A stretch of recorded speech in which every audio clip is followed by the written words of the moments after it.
So the meaning that we give things, it's basically just the law of attraction. Again, the meaning that we give things is the frequency that we're setting ourselves up to. So you might as well give things good meaning. When something goes wrong, don't say this goes wrong because this always goes wrong. If you say always, that's a very determinative frequency that you're setting for yourself. Especially in a spell way, like it's not a good spell to cast either. If you want to say, get down to spelling and the words that you use, look at the words you use. They're indicators for your frequency, the frequency that you're at. If you say you're always something, what frequency did you just turn into? You just tuned into, in the back of your mind, I'm always this. That's a portal. That's in the back of your mind. It's a higher dimensional, unconscious frequency that could be lingering. I don't know. I just wonder how it looks on every time you think a thought, I wonder what it looks like on a multi-dimensional graph.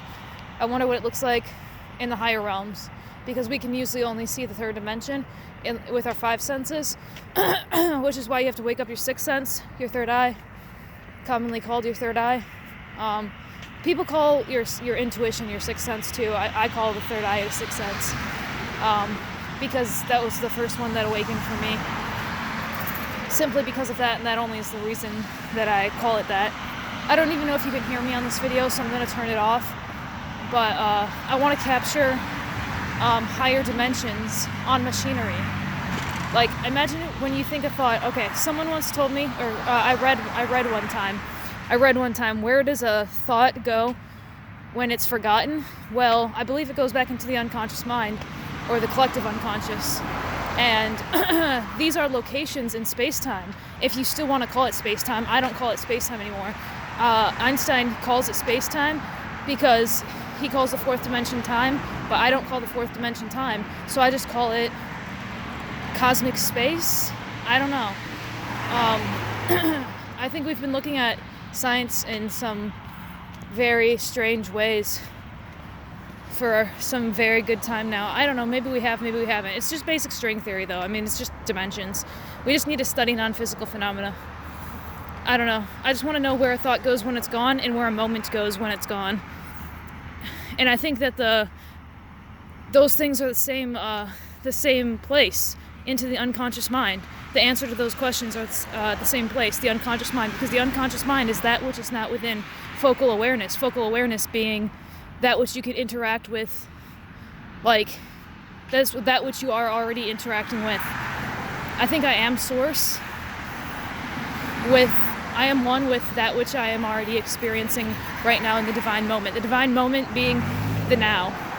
And I'll leave you with that, the divine moment being the now. These are some very advanced scientific terms, holy shit, that are just pouring out of me. So that's cosmic time too. Cosmic time is the now. That's how I would say cosmic time, because time is an illusion. Time is not the fourth dimension. Most people see we are existing in a 3D box right now, quite literally and metaphorically, as an insult to humanity. I shouldn't say that. That sounds bad. Whatever. I just want to say they have you trapped in a fucking box, thinking in a fucking box, man. Whatever. I would know. I'm the one doing the science behind the law of attraction and being chased by the CIA, so, I think I would know. It's just an operation to disclose some information.